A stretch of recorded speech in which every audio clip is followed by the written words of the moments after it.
Hey everyone, I'm Kim, the mom boss behind Emery & Kay, and today I'm going to be showing you guys a super fun mica tumbler tutorial. I'll put a picture of it on the screen now for you to see.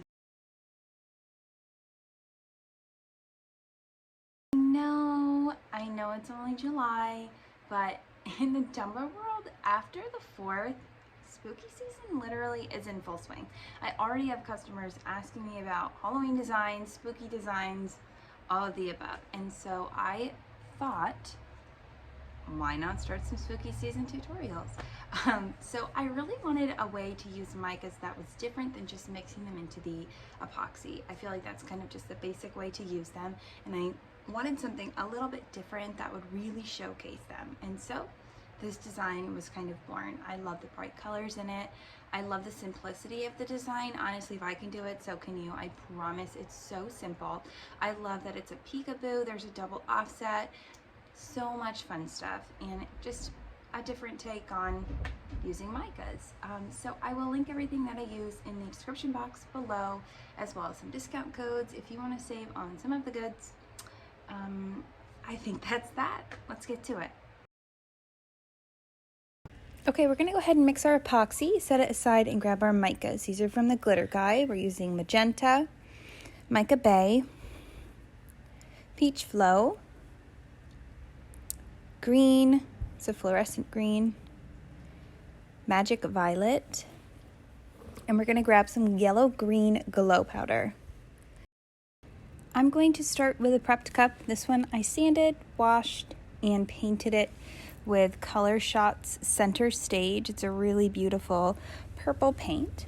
Then I applied not a super thin coat, but not really thick either, just kind of a normal coat of epoxy to my cup. I torched it and I let it sit about 15 to 20 minutes, spinning so that it kind of thickens up a little bit. Then I'm going to go in with my popsicle stick and I'm going to get little scoops of mica. I know it looks like a lot in the video, but I promise you it's really not a lot that you need to grab. And I'm just kind of using my pointer finger and almost just flicking that onto my cup. There's really no rhyme or reason for where I'm putting my colors. I'm just kind of trying to spread them out. The biggest thing you want to be sure of is that you get good kind of clusters of color on your cup, and you'll see why in just a minute. But you don't want to be light-handed with this. You really want to just get in there with that mica. This can get a little bit messy, so make sure that you have something under your cup that's easy to wipe off. I have a silicone mat from Craft Haven under mine that just cleans off with a baby wipe or a little bit of Dawn Power Wash and water. So we're going to go ahead and use our glow powder here. And if you want to go back and add little spots of color anywhere, you can. Just trust the process on this one. Now that we have all of our micas on there, I'm going to take a silicone makeup brush and I'm going to gently start swiping up on my cup, and you'll see that I'm getting this really cool effect with these micas. You don't have to push hard. You don't want to be scraping the epoxy off the cup, just moving it a little bit. So you'll get a little bit of buildup on your brush. Just wipe that off, and then I kind of go down in a few spots, maybe go up a little bit. My biggest tip here is don't overwork it. Once it gets to a spot you think it looks good, leave it and walk away. We're going to go ahead and let that spin and cure, and we'll move on to working on our decal. All right, now we're going to move on to our decal, and we're going to do kind of like a double offset situation here. So I've uploaded my text into Design Space. This is just an SVG I got off of Etsy, and I started by doing an offset on the text of 0.05. So I have my text and my offset. Now I'm going to go ahead and hide the original text, not delete it, just hit the little eyeball so it disappears. And I'm going to highlight the offset that we just made. And I'm going to offset the offset. I feel like I'm saying offset a lot, but it's kind of necessary in this situation. So I'm going to do a 0.10 offset on my original offset. Sorry, I keep saying that. I feel like it's just too much. Okay, so now we will have 3 layers total. We'll have our original text, our first offset, and our second offset. So you can see here, I'm just showing you guys, there's each of our 3 layers that we made. So now I'm going to pull the text off, and I'm going to pull the original offset. I'm going to put the second offset to the side because we're done with that. And now I'm going to go ahead and box around our text and the smaller offset. I'm just going to line those up vertically and horizontally so you know that they're exactly where they're supposed to be. I'm going to highlight them, and then I'm going to go down to the bottom right and I'm going to hit slice. And so this is going to slice the original text out of the offset. And you'll see what I mean here in just a second. My Cricut Design Space just was being a little bit slow. So here we go. So I'm going to pull off, that's the original text. Then I'm pulling off what's left from the slice. And then what was in the middle is the same as the original text. So now we have all of our layers figured out. Those two are the originals. We actually don't need those anymore. This is the bigger offset, so the second offset that we did. And then our slice results. So it's almost like a bubble text now that we've created. So you'll see the peekaboo inside the text and outside the text. So these are the two layers that we're actually going to use and keep. So those you can delete because we don't need them anymore. You'll see they line up perfectly. Just double check that they fit. And now what we're going to do when we cut is we're going to do the bigger text for the peekaboo. So we'll put that on first, and then we'll do our peekaboo, epoxy, and then we'll go ahead and cut out the slice results to put in the middle of our peekaboo. And I hope I'm explaining that right, but I promise that you'll see what I mean once we get going more with this peekaboo. So here, along with my text, I've also cut out a little witch decal and some little stars and bats, which of course I'll put all the details for those in the description box. But I'm going to go ahead and use my transfer tape. I'm going to put it on my text here, my peekaboo, and we're going to apply it to our cup. Our cup's nice and cured. It's cured for me, I don't know, like a day or two. Just that's how time works. But once your cup is cured, you can move on to this step. So I have the lid on my cup because this lid actually screws on. And the best way to line up your decals is to put on your lid and then put on your decals. So I'm going to line it up here with one side, the center of my lid. Hopefully that makes sense. You can kind of see here.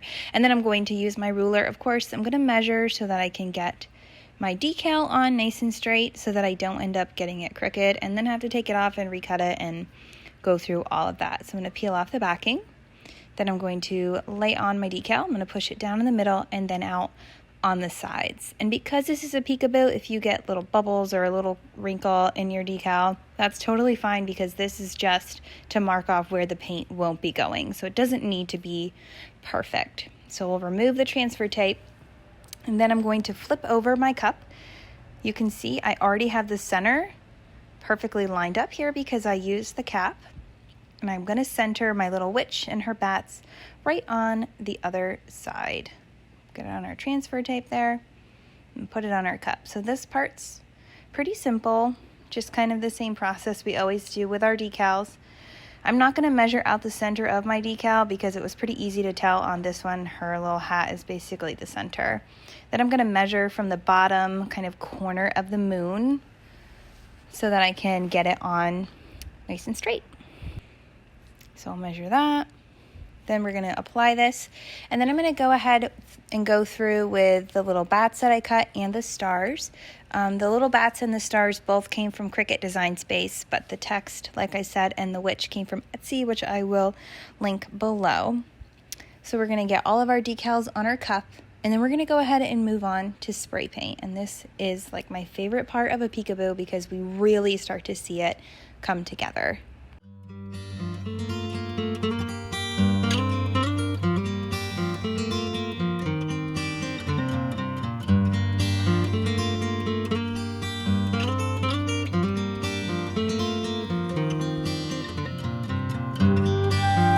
Now that we've finished placing our decals, we're going to head outside and paint our cup. I'm using Smolder from Color Shot. It's this really gorgeous metallic slate. It is stunning. It's so pretty. So my biggest tip with this is make sure that you shake it for a good minute to 90 seconds. And this paint, the coverage is so good, I really just need one coat. It dries super fast, so I let my cup dry about 10-15 minutes, and now we're going to go ahead and remove all of our decals. So I just use my weeding tool. I kind of push into the decal as I lift them up. So if my tool slips, it scratches along the vinyl, not along my paint. And now I wanted this to be a little bit more kind of like rustic-y looking. So I'm going to use a little bit of acetone. This one's just nail polish remover on a paper towel. And I'm going to remove just a few little swipes here and there. And this paint, it looked like I had painted 2 layers. It looked like I had done a silver and then a black over it as I removed it. The effect was so pretty. Now that we've removed all our decals and rubbed away a little bit of that paint, we're going to move on to the final step, which is getting the text that we created in Design Space with our double offset and slicing onto our tumbler. So you can see this text is like a bubble font. So you're going to see that Mica Peekaboo in the middle of the text and on the outside. So this vinyl that I'm using is a clear glitter vinyl, and I can say with complete confidence that I would not recommend this vinyl to anyone ever. I don't even remember where I got it. It's not even worth me trying to dig through and find where I got it to link it because it cut terrible and it weeded even worse. I was just so committed to the idea of this vinyl on this cup that I just struggled through it. But if I were to make this design again, I would just use a silver vinyl because this stuff was a nightmare. But I'm going to go ahead and just apply all my words, and I'm doing this like I normally layer my vinyl, just one word at a time so I can really get it lined up perfect. I didn't have any more of this vinyl because I had ruined the entire sheet trying to cut these words 3 times. So this was like a one-shot deal. I had to get it on there perfect. So I'm going to apply all of my words, and then I'm going to go ahead and do 2 more coats to finish off my cup, and it will be finished. I hope that you guys enjoyed this tutorial. I hope that you found some helpful little tidbits in here. If you did, I would love a thumbs up. And if you want to see more tutorials in the future, I would love if you subscribe to my channel. I'm going to try to continue to upload once a week. So thank you so much for watching, and we'll see you next time.